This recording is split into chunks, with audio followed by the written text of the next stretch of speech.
Tak banyak yang tahu memang mengenai profesi masyarakat pesisir yang disebut dengan alang-alang. Sebuah profesi yang dilakoni oleh anak-anak pesisir pada tahun 80-an. Profesi ini diangkat dalam sebuah film yang dirilis pada Maret 2022 dan melibatkan 65% masyarakat Kota Pekalongan, salah satunya adalah Rafli Anwar Mursadat.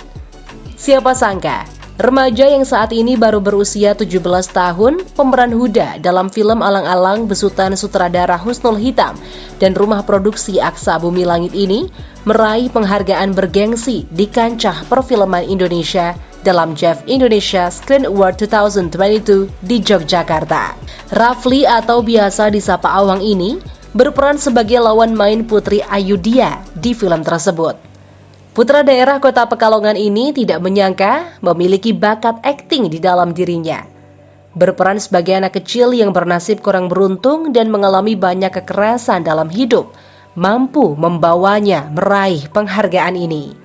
Tim Inspirasi Prestasi kali ini akan menemui Rafli Anwar Mursadat di salah satu lokasi syuting film Alang-Alang, yaitu di tempat pelelangan ikan Kota Pekalongan.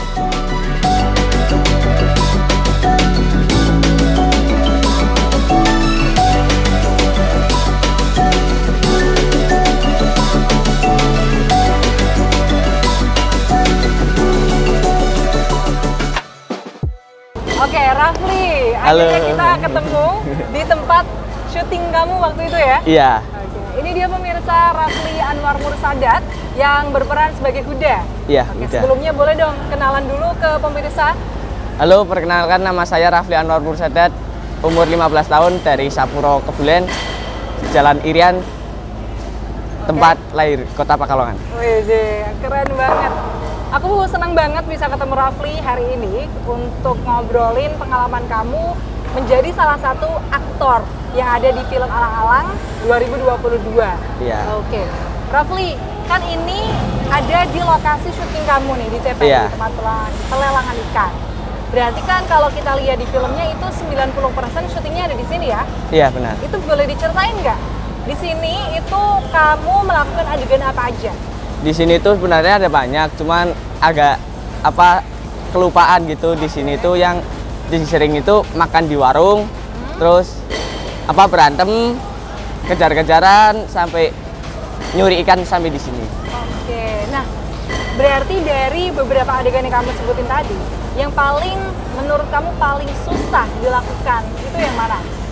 Kalau paling susah itu sebenarnya ya nggak ada sih kalau itu, cuman ya itu dari diri kita sendiri, yang penting kitanya sadar aja bisa apa enggak, sanggup apa enggak gitu doang. Nah, padahal Rafli ini backgroundnya bukan aktor, tapi langsung bisa memerankan dan katanya nggak ada yang sulit. Keren banget. Oke, kalau nggak ada yang sulit aku ganti pertanyaannya. Mana yang paling menarik buat kamu ketika kamu beradegan di lokasi ini? Kalau adegan paling menarik itu di TPI Pekalongan ini, adegan kejar-kejaran yang dikejar dua preman gitu. Oke, itu boleh sedikit kamu ceritain gimana proses syutingnya itu dikejar-kejar sama dua preman itu, dan kamu waktu itu juga digebuk-gebukin gitu kan? Iya. Itu gimana? Diceritain dong. Itu tuh ya proses syutingnya itu masih sangat rumit itu, soalnya kameranya ada yang dibawa lari, udah ada yang dorong, terus larinya harus diatur, jadi agak susah kalau itu. Jadi ya yang penting bisa lah. Nah, pas waktu adegan kamu dipukul itu kamu pakai stuntman atau gimana tuh? Cuman ya bohongan doang itu Mas, cuman kan dilihatnya cuma kayak berantem beneran. Oke. Ya itu juga pemarnya itu bukan memar beneran, pakai make up. Oke, pakai make up ya. Kan yang susah kan ketika itu bohongan tapi biar kelihatan beneran. Iya. Itu ketika kamu kayak di pura-pura dipukul itu gimana sih ngatur emosinya biar bener-bener kayak takut dan bener-bener ngerasa kamu tuh terancam gitu? Ya kalau itu sebenarnya mudah, cuman banyak orang itu kan kebanyakan pikiran. Jadi kalau mau acting itu harus pikirannya itu dikosongin semua. Jadi harus tujuannya itu biar syuting itu kan susahnya itu jadi orang pengganti. Jadi kalau orang itu harus pikirannya kosong, jadi mau di syuting, kalau misal berantem ya pikirannya soal berantem apa soal itu, jadi ekspresi bisa dikendalikan sendiri. Wah, keren banget. Gak heran ya, karena Rafli ini juga sebelum melakukan syuting itu prosesnya panjang, mengikuti training dulu ya. Iya. Boleh diceritain waktu itu ikut training apa aja? Kalau training itu ya sebenarnya tahu alang-alang itu ya juga dari bapak saya, Bapak Ali itu juga dulu kan alang-alang di sini. Jadi pengalamannya itu diceritain ya, saya juga pernah itu nyuri di sini, cuman kan nggak keterusan sampai sekarang, cuman buat hiburan. Oke, jadi menarik ya. Ini karena ayah kamu dulu adalah seorang alang-alang, dan akhirnya kamu belajar dan mencari pandangan dari ayah kamu sendiri waktu itu. Iya, dulu. Dan pengalaman kamu juga pernah? Pernah. Oh, itu gimana ceritanya? Ya, itu cuman buat apa, jalan-jalan apa. Kalau sama temen nggak ada itu mainan apa, jadi kesini kadang itu nanti ikannya dijual, uangnya buat jajan bareng atau dibakar di rumah. Oke, menarik ya. Jadi memang sisi dari Huda ini memang sangat dekat sekali dengan kehidupan kamu yang aslinya. Iya. Oke. Nah, itu tadi soal adegan yang paling menarik, yaitu dikejar-kejar preman sampai kamu digebukin. Kalau misalkan adegan yang di ikan-ikan sini, itu kamu ngapain aja? Apakah kamu ngebantu manggul ikan atau gimana gitu? Kalau adegan yang di sini itu banyaknya itu sama Mbak Putri. Mbak Putri ya? Yang sekarang jadi Mbak Sri di film ini. Oke.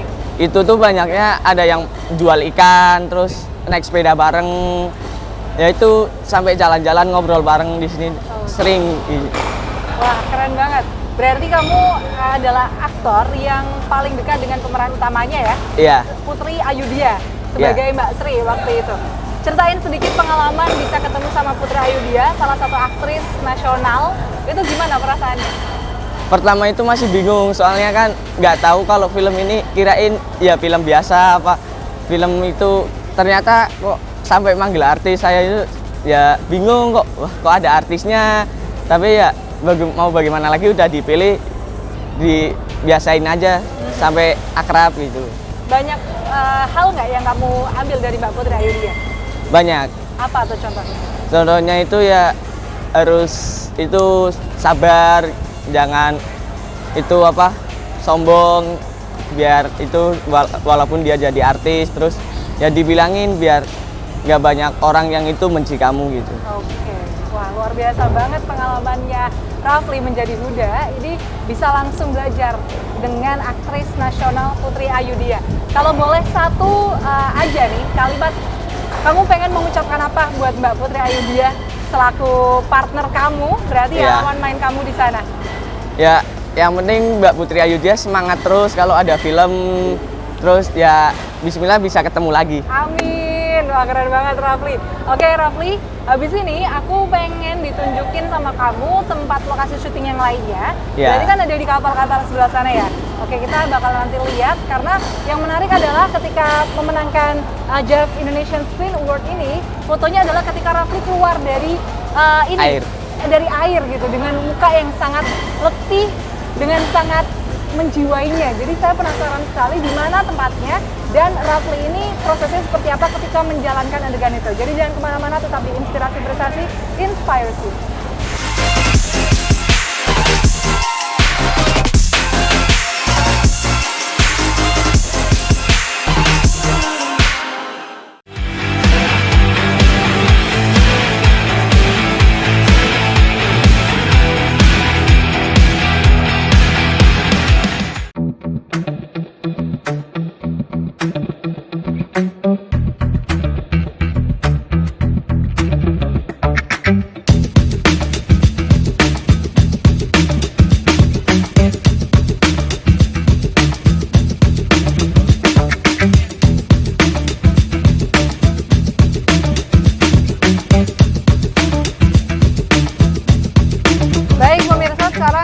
Pindah lokasi di samping kapal-kapal yang ada di TPI Kota Pekalongan.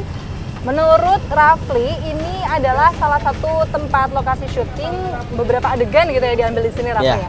Oke, boleh diceritain Rafli, di beberapa kapal ini tuh kamu ngapain aja? Di kapal ini tuh yang salah satunya mergokin Herman sama Mbak Sri. Itu tuh apa, kirain saya itu kan Mbak Sri sama Herman mau ngapa-ngapain, jadi syutingnya itu saya berperan suruh bukain, jadi saya gedor-gedor pintu, terus mau keluar itu mau dipukul sama Herman, jadi nggak jadi, soalnya dihalang sama Sri. Oke, jadi di sini di bagian cerita di mana kamu gak suka dengan kedekatan mereka berdua gitu ya. Iya. Kemudian melihat mereka berduaan, akhirnya kamu ambil action di situ untuk menggedor-gedor kapal di situ. Iya. Oke, bisa ditunjuk nggak sih kapalnya waktu itu di mana? Kapalnya itu ini di sini. Oh, di sini. Ya. Oke. Soalnya kapalnya itu syutingnya kan di atas. Oke. Wah, keren banget. Itu berapa lama mengambil adegan itu? Hampir setengah jaman. Setengah jam hanya untuk satu adegan itu aja ya? Iya. Oke. Nah, selain itu ada adegan apa lagi yang kamu ambil di sini? Di sini sebenarnya banyak, ada sama Kusnan. Kusnan itu yang memiliki kapal derek. Di situ saya sama Kusnan banyak soal cerita ikan mas juga pernah, mijetin Kusnan ya juga pernah, sampai L yang nggak diduga juga pernah, mabok bareng ya juga pernah. Banyak, cuman kapalnya itu sekarang nggak ada. Jadi ya banyak, sampai kejar-kejaran juga sampai sini. Oke, wah ternyata di sini juga banyak adegan yang sangat dekat gitu ya sama kehidupan di apa ya, di masyarakat waktu itu gitu kan. Iya. Apalagi ini pesisir pasti banyak sekali apa namanya hal-hal yang tak terduga terjadi gitu. Keras banget. Itu Iya. waktu kamu memainkan sebagai kuda di beberapa adegan di sini. Perasaan kamu gimana sih? Ya pemikiran saya ya sama seperti Huda, soalnya kan juga ngalamin hidup yang keras. Pikiran saya itu ya udah kosong, jadi pikirannya cuman adegan ini udah besok dilakuin. Jadi sebelum itu udah dipersiapin dulu. Jadi kan kata Pak Rosa itu harus mendalami peran daripada itu. Oke. Wah, keren banget. Jadi nggak kerasa ya, walaupun itu pasti terik banget dong kayak gini Iya. kan? Terik banget, diulang-ulang. Itu tapi kamu enjoy aja waktu itu? Iya. Oke. Nah, aku kan juga belum nanya-nanya sih sama kamu soal gimana prosesnya sampai akhirnya kamu bisa terlibat di film Alang-Alang ini. Iya. Boleh diceritain awal mulanya kamu bisa disuruh audisi dan akhirnya keterima? Pertama itu kan saya masih kerja di batik. Batik itu nggak tahu tiba-tiba bapak datang. Bapak datang itu minta foto lah. Kirain mau buat apa? Jadi ya udah difoto. Pas mau itu pulang itu kan langsung diajak bapak suruh mandi, langsung diajak ke hotel. Lah nggak taunya disuruh main film ini Alang-Alang lah. Nggak tahu besoknya itu suruh datang lagi. Terus belum apa-apa langsung dipilih. Oke. Waktu itu kamu di audisi itu disuruh ngapain? Apakah berakting kah atau gimana? Cuman disuruh jalan. Cuma disuruh jalan? Ya cara jalannya Huda gimana? Menurut pandangan kamu doang itu berarti? Iya, cuman gitu doang. Ya terus nggak tahu malah itu langsung dipilih. Oh my god, boleh praktekin dong jalannya udah gimana? Kalau jalannya Huda itu kaki harus lurus semua. Jadi nggak boleh belok apa ini, harus ke depan semua. Oke, coba-coba. 3 langkah deh, 3 langkah. Oke, sedetail itu ya? Iya. Langkah pun dinilai. Terus kalau ekspresi waktu itu kamu disuruh apa gitu? Apa misalkan memerankan apa gimana? Ekspresi itu banyak, soalnya ada sedih, marah, terus itulah banyak. Soalnya ekspresi itu ya pernah marah ketika itu bapak bohongin katanya mau bikin KTP. Terus yang nomor 2 diajar bapak ketika burung darahnya itu dijual. Yang ketiga mergokin itu. Terus habis berantem bicara sama Sri. Oke. Jadi banyak sekali perubahannya ya. Iya. Ekspresi-ekspresi yang kamu harus mainkan di situ. Luar biasa. Oke, balik lagi ke cerita ketika kamu dapat peran ini. Langsung aja langsung diterima gitu setelah memerankan atau mencoba berjalan seperti Huda itu. Iya. Terus habis itu kan kamu ngapain aja kan kamu ini bukan aktor. Awalnya bukan aktor gitu kan. Iya. Awalnya bukan aktor, terus gimana ceritanya kamu sampai bisa mendalami peran sebegitu dalamnya? Kalau peran itu sebenarnya dapat bantuan dari Pak Rosa. Pak Rosa itu siapa? Yang biasa ngelatih film. Oke, Iya. Dari Jogja. Dari Jogja. Itu tuh yang jadi preman di film ini juga. Oke. Dia itu ya saya itu ajar terus buat ini mendalamin. Alhamdulillah saya juga bisa. Terus kata Pak Rosa kan kalau mau mendalamin karakter itu pikiran kamu yang itu dulu dihapus semua. Jadi harus mendalamin film ini. Jadi sebelum tampil juga dikasih naskah biar tahu alur ceritanya gimana gitu. Katanya kan disuruh baca terus. Ya saya gitu doang terus mendalamin biar itu jadi Awang juga bisa, jadi Huda juga bisa. Oke. Jadi memang banyak orang yang membantu kamu bisa memerankan peran ini sebegitu totalitasnya. Iya. Nah, aku dapat bocoran dari ayah kamu, itu juga ayah kamu berperan juga di sini. Iya. Itu gimana rasanya bisa main film bareng sama ayah sendiri? Ya kaget sih sebenarnya, soalnya kan baru jarang itu satu keluarga bisa main. Ya itu terus pengalaman pertama itu. Oke, pengalaman pertama dan nggak bakalan dilupain ya. Iya. Bisa memerankan film alang-alang bareng sama ayahnya, dan ayahnya itu juga punya pengalaman menjadi alang-alang juga. Iya. Luar biasa. Oke, satu lagi tentang JAF Indonesian Screen Award. Pesan apa sih yang pengen kamu sampaikan ke teman-teman kamu atau ke anak-anak muda yang mungkin pengen jadi kayak kamu nih, pengen main film gitu? Coba dong bisa di-share. Sebenarnya itu pengalaman itu harus dari diri kita sendiri. Terus kalau kita mau berusaha, terus kita tidak pantang menyerah, ya apapun bisa dilakukan. Cuman kadang kan orang beda pendapat, sampai sini udah nyerah. Padahal itu harus berjuang terus biar dapat sampai cita-citanya. Nah, sedikit cerita juga, ternyata Rafli ini juga nggak menyangka kalau ternyata di JAF Indonesian Screen Award kamu bisa dapat Best Performance ya. Iya. Luar biasa. Nah, ini adalah hal yang patut kita contoh, bahwasanya Rafli ini katanya harus berjuang terus sampai mimpi kita tercapai gitu, Rafli ya. Iya. Terus rencana kamu ke depan, cita-citanya apakah pengen meneruskan yang pernah kamu lakukan sebagai aktor? Rencananya apa, pengen terlibat lagi di film layar lebar lain?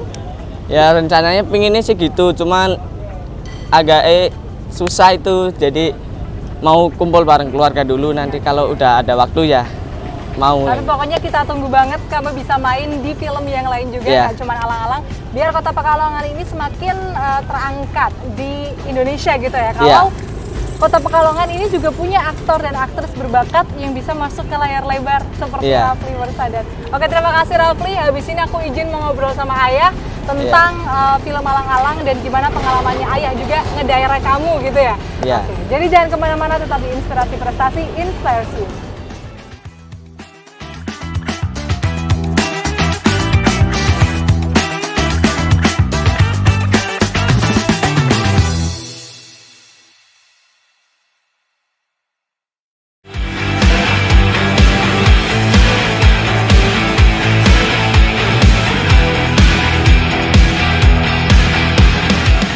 Baik pemirsa, sekarang saya sudah bersama dengan Pak Nur Ali selaku ayah dari Rafli Anwar Mursadat.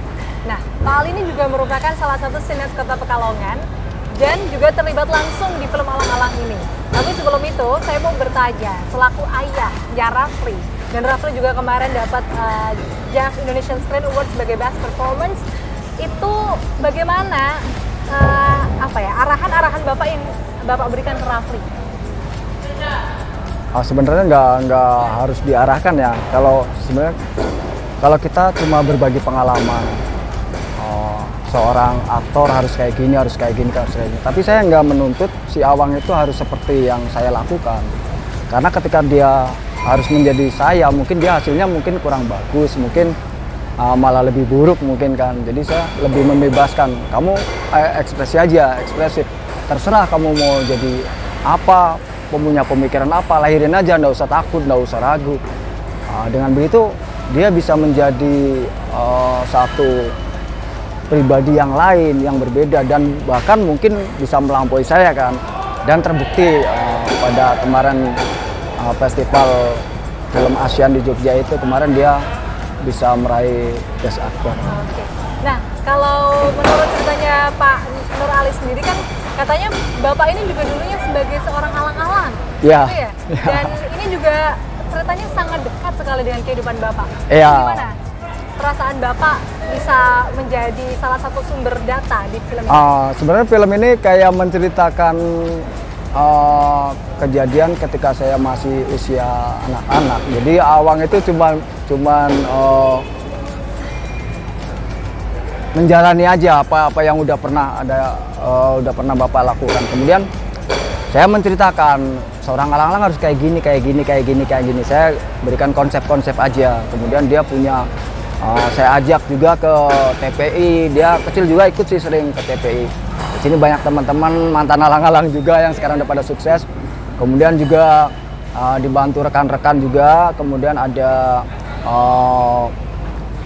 pelatih peran Pak Rosa itu tadi sama Teh Irna itu yang memang banyak sekali membantu menggali, walaupun si Awang itu sudah dapat data dari saya, tapi kan saya dalam tanda kutip masih kadang kesulitan masalah di mewujudkan, merealitaskan ekspresinya, harus jalannya kayak gimana, harus raut mukanya kayak gimana, harus kan di situ dia ada yang lebih ahli yang bantu dia.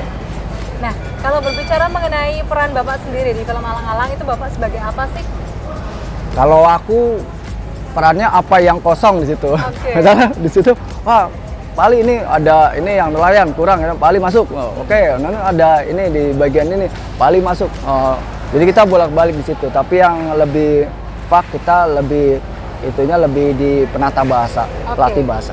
Jadi Bapak yang berperan untuk menata bahasa para aktor dan aktris yang kebanyakan bukan dari orang Iya, karena beberapa aktor maupun aktrisnya kan yang siapa Mbak Putri itu kan asli Jakarta. Kemudian yang jadi kakaknya si itu Huda itu juga orang Jakarta. Kesulitan kan bahasa, untuk berbahasa daerah pun kesulitan, apalagi bahasa Totok Pekalongan kan agak sulit. Kemudian ada beberapa talent itu Pak Jamaluddin Latif, sebenarnya orang Pekalongan dia. Cuman dari muda sudah di Jogja, sama seperti Pak Tatam, Pak sutradaranya kan asli orang Pekalongan, tapi dari kecil juga sudah di Jogja. Jadi mungkin masalah bahasa udah agak-agak ini. Jadi kita rembukan aja gini, istilahnya pakai gini, kalau bahasa ada kurang ajar. Jangan, kalau Pekalongan lebih ke loko ke. Nah, jadi kan ada yang kayak gitu yang paling yang masuk itu. Pastinya menarik sekali ya bisa melihat para aktor dan aktris nasional benar-benar bisa masuk memerankan sebagai orang Pekalongan. Dengan perjuangan yang nggak mudah. Iya, harus bangga juga karena dengan mereka memerankan itu berarti memperkenalkan juga kita dialek kita. Iya, khas kita, khas Pekalongan. Keren banget. Oke Pak, berkaitan dengan dukungan yang Bapak berikan, itu kan kata Rafli waktu itu lagi kerja, kemudian dipanggil Bapak untuk ikut audisi. Itu pertama kali Bapak dengar informasi ada film Alang-Alang dan mencari anak untuk memerankan Huda, ini seperti apa ceritanya? Kebetulan kan saya juga agak kenal ya, dekat sama Pak sutradaranya. Kemudian sutradara ini Pak Tatam itu sudah pernah bikin dokumenter tentang Alang-Alang, film Alang-Alang itu mungkin 5 atau 7-8 tahun yang lalu. Lama pernah bikin dokumenter tentang film Alang-Alang. Kemudian dia tertarik untuk bikin yang versi layar lebar. Nah, dari situ kan harus ada lebih ke dramatisirnya, harus ada yang lebih menjualnya, harus ada sisi itunya kan. Akhirnya gimana supaya lebih ada masukan-masukan. Nah, saya coba lihat Pak Tatam skenario-nya agar saya bisa tahu apa yang dibutuhkan. Kemudian pas saya baca, oh ini kayaknya anak saya yang ini. Jadi saya punya 3 anak, saya bawa semua. Awalnya. Termasuk yang kecil ini? Iya, yang kecil kakaknya. Kemudian kebetulan yang ini sama kakaknya kurang bisa berenang. Kalau si Awang, kalau yang bisa berenang, bisa lari, bisa lincah, bisa ini. Mungkin si Awang untuk usia yang dibutuhkan kan waktu itu 13 tahun. Oke. Nah, akhirnya saya pulang, dia lagi kerja, saya kirim foto kan. Saya kirim foto, suruh kesini, oh nggak bisa lagi kerja.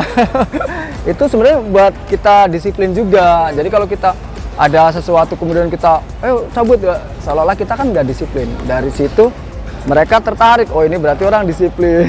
Jadi tetap kerjaan dulu. Tetap kerja dulu, baru kita audisi. Dan alhamdulillah keterima sebagai pemeran. Langsung satu hari terakhir, pas hari terakhir itu. Keren banget, langsung keterima gitu. Oke Pak, satu lagi pertanyaan untuk Bapak, harapan Bapak untuk Awang itu seperti apa ke depannya? Mudah-mudahan Awang tetap membumi, tetap Amin. kita tetap anak bapak lah, tetap anak bapak yang sederhana, tetap seorang anak yang masih dalam pengawasan orang tua, masih butuh kami lah. Jadi mudah-mudahan Awang tetap dengan glamor dunia perfilman itu, film itu mengajarkan kita tentang patah hati. Saat kita berkumpul bareng, kita seperti saudara, kadang disayang berlebihan, kadang begitu kita selesai, maka selesai. Nah, begitu saya menanamkan Awang itu supaya dia mentalnya kuat. Kebetulan saya juga berpengalaman di bidang itu. Harapannya juga mudah-mudahan Awang tetap membumi. Membumi dan Iya. biar bisa kedepannya main film lagi. Main film di kancah lagi, layar tetap lebar lagi ya. bisa menjadi inspirasi talent-talent muda berbakat pahlawan yang lain. Baik, terima kasih Pak Nur Ali. Sama-sama, Terima kasih juga Pak. buat Awang udah mau menjadi inspirator kita di Inspirasi Prestasi kali ini. Jadi itu tadi obrolan saya dengan Rafli Anwar Mursada dan juga Pak Ali selaku ayahnya Rafli. Luar biasa banyak pelajaran yang kita dapatkan mengenai bagaimana proses film Alang-Alang ini berlangsung dan sosok Huda sendiri yang diperankan oleh Rafli Anwar Mursada yang notabene bukan aktor. Non-aktor. Tapi setelah ini sudah akan menjadi aktor nasional. Amin, amin, ya rabbal alamin. Baik, terima kasih sudah menyaksikan Inspirasi Prestasi kali ini. Sampai jumpa di episode selanjutnya dan see ya.